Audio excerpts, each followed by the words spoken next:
Summer is just flying by, so before it's over, let's paint a fun flamingo. Now let's try a different style of sunset. If you saw the cupcake painting background, I'm doing a fluffy texture with my mop brush, taking orange and white and doing little circular brush strokes. I'm not going to cover the entire background this way, but I'm going to patch in a couple different areas of orange. Then, once I have a couple patches there, I'm going to dip into some yellow and white and start piecing that in as well before it's dry. You can blend it into the orange patches and have more yellow areas in other places. Don't overblend too much. You don't want it to turn into all one shade. Very light little circular brush strokes. I'm even going to add a couple shades of pink in here, but not too bright because you don't want your flamingo to blend into your sunset. Just a little bit to give it a hint and tie it in. So I did some right up in the middle, and that pink is really bright in that corner. I took some orange and blended that in some more as well. So something like that. Oh, that's so pretty. Now at the bottom, I cleaned off my mop brush. I do want a little blue in here, so I took some sky blue and white. And again, before it dried, I'm just doing some circular brush strokes at the bottom of my sunset. I want it to be a little bit more blue down here. And since it's cool and warm colors clashing together then, I cleaned off my brush, so it's a little damp here. There's a tiny bit of water.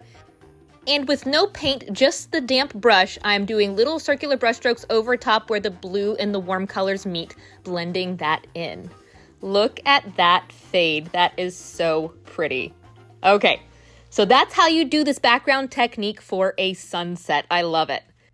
Now at the bottom, I want the flamingo to be standing in water. So I cleaned off my mop brush and took some bright blue and green blue and just did back and forth strokes all the way down to the bottom of the canvas. This is an 11 by 14 canvas board, by the way. Now we're going to start the flamingo kind of backwards. We're going to start with the ripples coming out of the water where he's standing. This will help you with placement of the flamingo body.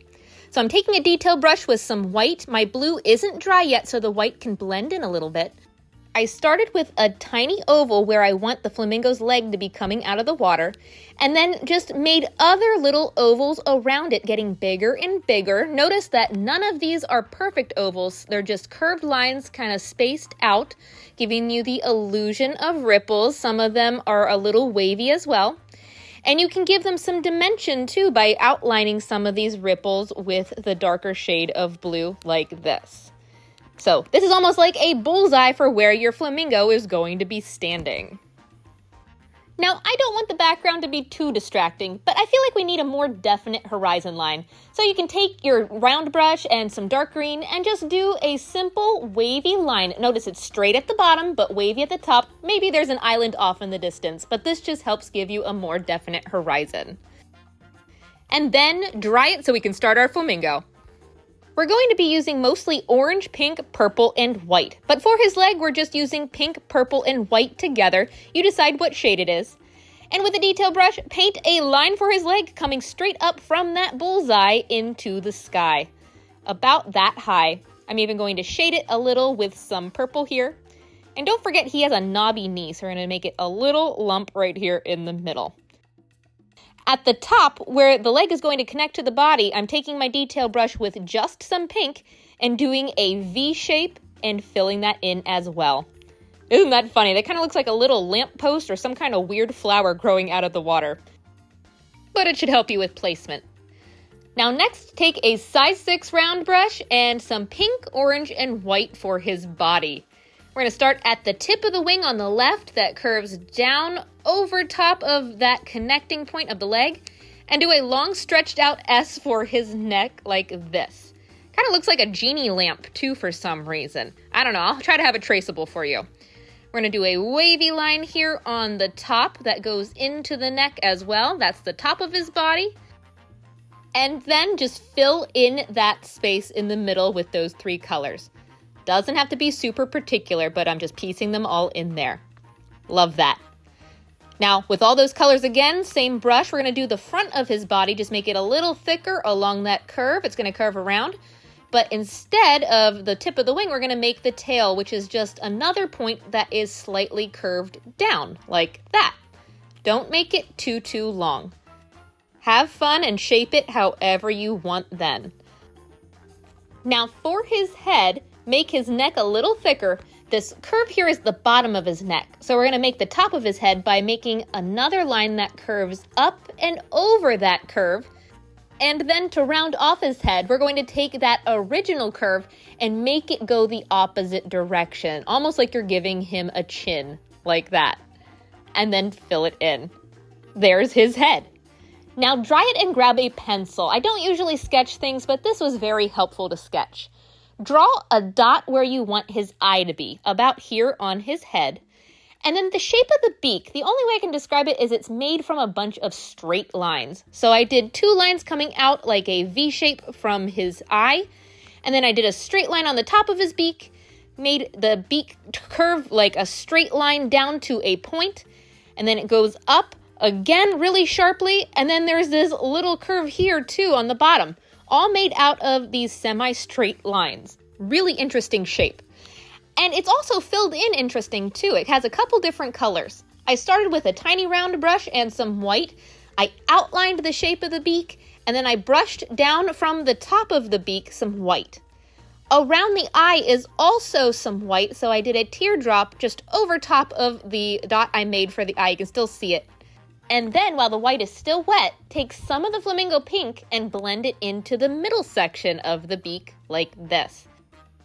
The tip of his beak then is black. So I'm going to brush in from the tip some black into that pink area, having it go in a little bit more in the middle.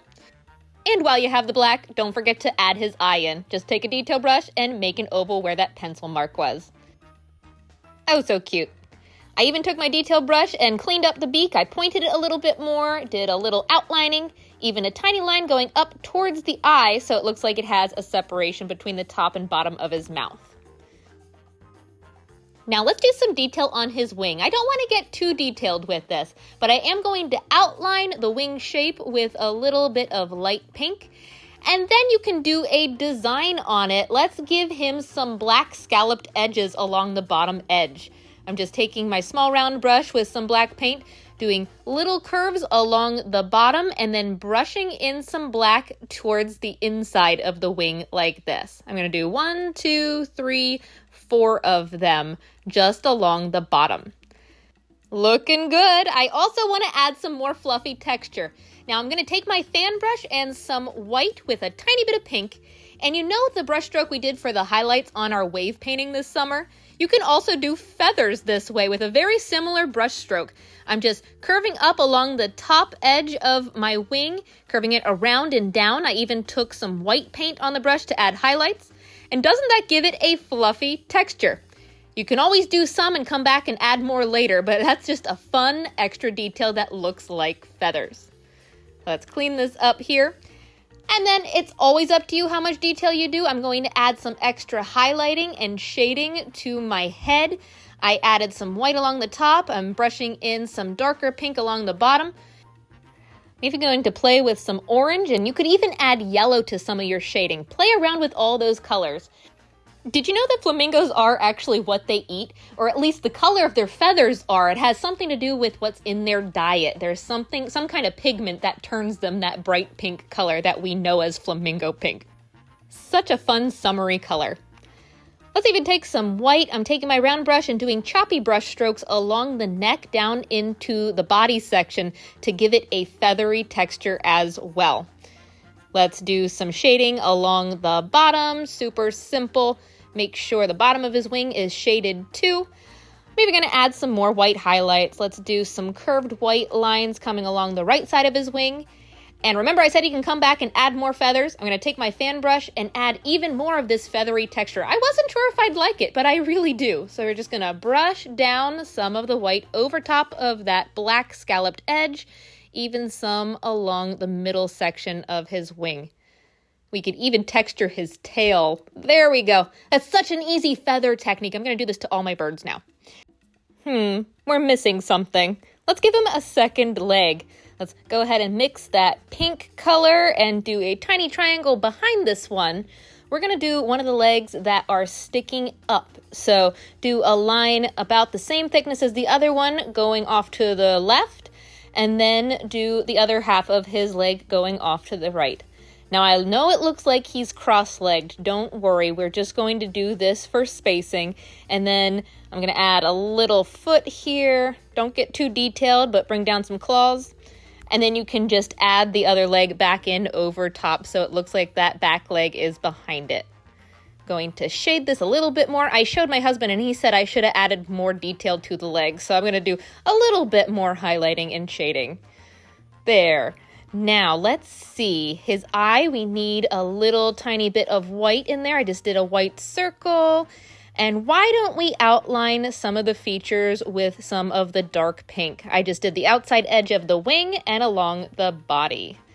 Woo, I wasn't going to do much detail, but this got a little bit more detailed anyway. I like it.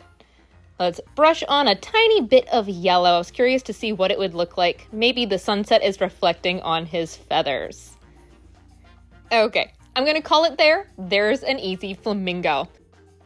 To make the scene look a little more interesting, why don't we add some palm leaves around him? Just super simple ones. I did a line going up, and notice how I'm doing some curved lines coming out from that line at an angle. So one long line and then almost like you're doing V's. Don't have to be lined up exactly, but they're coming off at a V angle. Let's do the same thing over here. They can be all different heights. See, I'm going to do a tall one and a short one over here on the right-hand side. And then so that they're not all down below, I'm going to have one coming in from the right-hand side like this. Play around with it. You can even have individual single grasses coming up from the bottom. And to make them pop, grab some bright green then, and then just go over the same leaves. You don't have to cover all the dark green completely, but kind of doing a loose brush stroke of this color over each of those other brush strokes really makes it pop. It acts like a highlight and makes it stand out. Let's add a couple extra brush strokes in there to make it look fuller. Maybe some more grasses poking in from the very bottom. And of course we have to add a sun. I'm taking one of my large pouncer sponges with some white and yellow. Now I want it to stand out, so I used more white than yellow, but then I went back in and blended it a bit more. Something like that. Oh, I just love the colors in this painting. It was so much fun. If you try it, I'd love to see how it turns out, and I hope you have a great time. Happy painting, everybody.